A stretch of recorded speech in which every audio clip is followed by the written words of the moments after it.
और अब आगे बढ़ेंगे इस वक्त की बड़ी खबर के साथ। आपको इस वक्त की बड़ी खबर से रूबरू करा दें। सोनीपत में एंटी गैंगस्टर यूनिट और बदमाशों के बीच मुठभेड़ में इनामी बदमाश हरकेश के पैर में गोली लगी। हरकेश को सोनीपत के अस्पताल में भर्ती कराया गया। 2 अन्य साथियों को एंटी गैंगस्टर यूनिट ने हिरासत में लिया है। कुछ देर पहले ही सोनीपत में शराब ठेके पर फायरिंग की थी। इसी खबर पर ज्यादा जानकारी के साथ लाजपत जुड़ चुके हैं। लाजपत, पूरा मामला क्या है?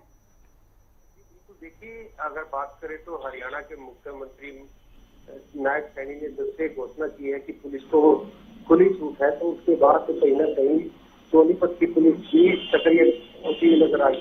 अगर आपको सोनीपत का इतिहास बताएं तो दिल्ली और यूपी और हरियाणा तीनों स्टेट जुड़ती हैं और बदमाश लगातार अपना हौसला बुलंद रखते हैं और वारदात को अंजाम देते हैं और एक दूसरी स्टेट का फायदा उठा लेते हैं।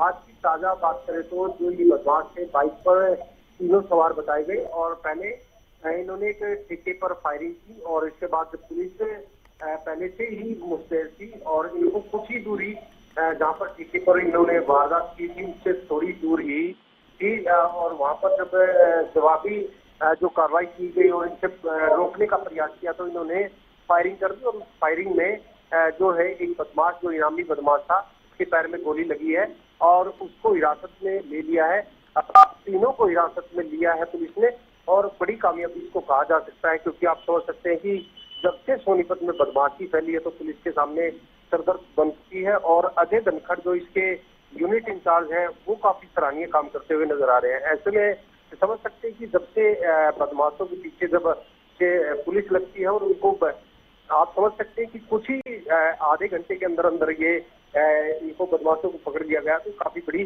कामयाबी इसको कहा जा सकता है। और ऐसे में नकारा नहीं जा सकता कि जब से सोनीपत में पैसे का खेल खेला गया है तो उसके बाद कहीं ना कहीं पुलिस के जो है वो सरदर्द बन चुकी है और कहीं ना कहीं बदमाशों की और पुलिस की मुठभेड़ देखने को मिलती है। ऐसे में 3 बदमाश जो थे, जिसके एक पैर में गोली लगी है, दूसरे जो 2 थे उनको मौके पर पकड़ लिया गया है।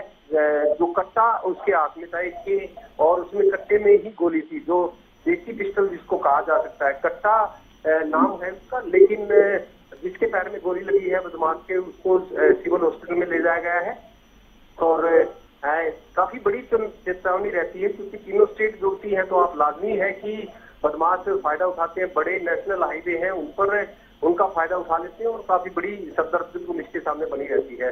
तो एक बदमाश के ऊपर तो करीब 25,000 रुपए का इनाम बताया गया है, जो कि यूपी में उसके ऊपर मामले दर्ज है और अभी शुरुआती जांच में पुलिस ने इतना बताया है। अभी देखना यही होगा कि पूछताछ में और कितने बड़े खुलासे हो सकते हैं, क्योंकि आप समझ सकते हैं कि जब बदमाश के पैर में गोली मारी जाती है उनको तुरंत हिरासत में लिया जाता है। तो अनेक जो प्रक्रिया होती है कानूनी, जो जिन पर पहलू पर जाने का प्रयास किया जाता है, अब पुलिस ने पूरी तरीके से जो है अपनी टीमें बना दी है और टीमें बनाकर पूरा प्रयास किया जा रहा है कि इनके कितने वारदात की है, कहाँ इन्होंने वारदात की है, किस तरीके के अपराधी जो है। ये जल्दबाजी होगी कि हम कोई खुलासा कर पाए, जनता को बता पाए, लेकिन अभी तक जो है तीनों बदमाशों को पुलिस ने पकड़ लिया है। एक के पैर में गोली है जिसका सोनीपत सिविल हॉस्पिटल में ले जाया गया है और अन्य 2 हैं उनसे पूछताछ जारी है। जी लाजपत, बिल्कुल बहुत बड़ी सफलता है प्रशासन के लिए। लाजपत, बड़े खुलासे तो हो भी सकते हैं पूछताछ के दौरान, अन्य बदमाश भी हिरासत में लिए जा सकते हैं इसके बाद।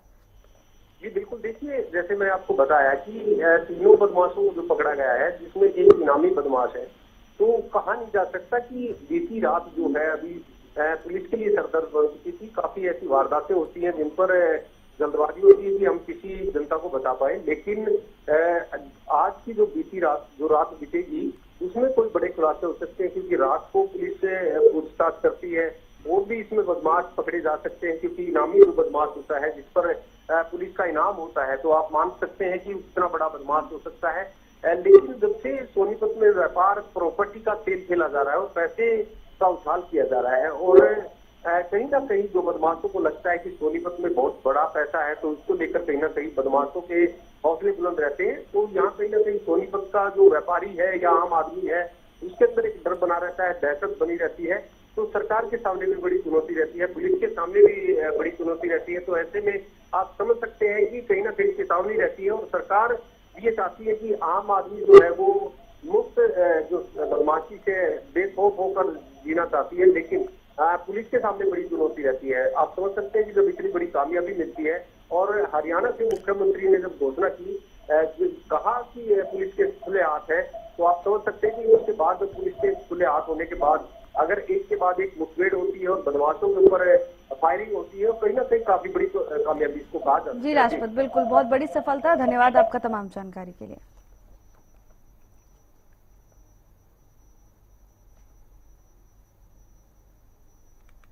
25,000 रुपए का इनाम था। इसको यूपी पुलिस से प्राथमिक जांच में ये पता लगा है। और आज इन्होंने दिन में कुंडली एरिया क्षेत्र में ठेका पर हवाई फायरिंग की थी और लूट की कोशिश की थी। वहाँ पे उसमें ये बांधे हुए तो नाकाबंदी करके यहाँ राउंड अप करने की कोशिश की, तो इन्होंने पुलिस पार्टी पर फायरिंग कर दी। उसके काउंटर में एक आरोपी को पैर में गोली लगी है, जिसको उपचार